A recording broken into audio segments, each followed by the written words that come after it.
alcuni comuni della provincia di Udine che in provincia di Udine nel senso di amministrazione con un suo delegato ha voluto essere partecipe di una campagna contro i POS.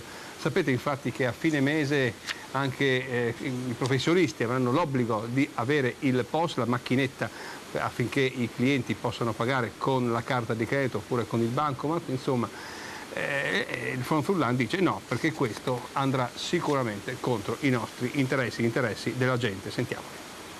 Un adempimento legislativo che andrà in vigore l'ultimo giorno del mese, il 30 giugno, dovrà obbligare ad avere il POS, questa macchinetta per i pagamenti, anche ai professionisti, oltre che ai negozi o quant'altro, ma soprattutto ai professionisti. Front Frullan non ci sta, no POS plus, questo è il vostro slogan. Ecco, per quale motivo, Boaro? Il motivo è semplice, perché oltre che a dare un ulteriore peso a chi ha una partita IVA, c'è una presa in giro anche nei confronti dell'utente finale, quindi del consumatore, che è convinto di non avere spese strisciando col POS quando si reca al negozio, dal professionista o dall'artigiano, quando invece questo comporta delle spese per chi eroga il servizio professionale o il bene che ti sta vendendo, e che alla fine dovrà fare un ricarico sul prodotto o quello che ti sta vendendo, e lo pagherà alla fine l'utente finale. E questo è allucinante che non sia gratis, questo volete dire, né da una parte né dall'altra. Andrà tutto a ricadere sul consumatore finale, questo non è serio.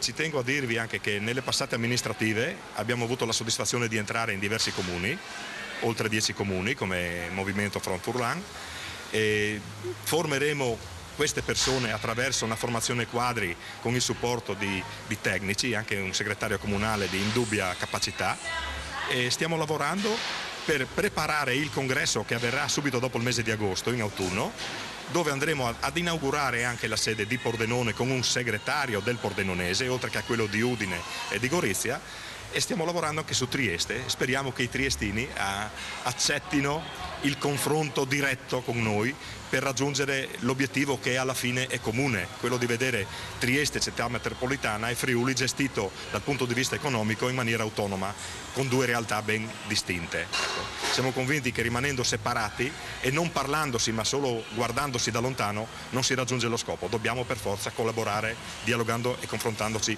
costantemente.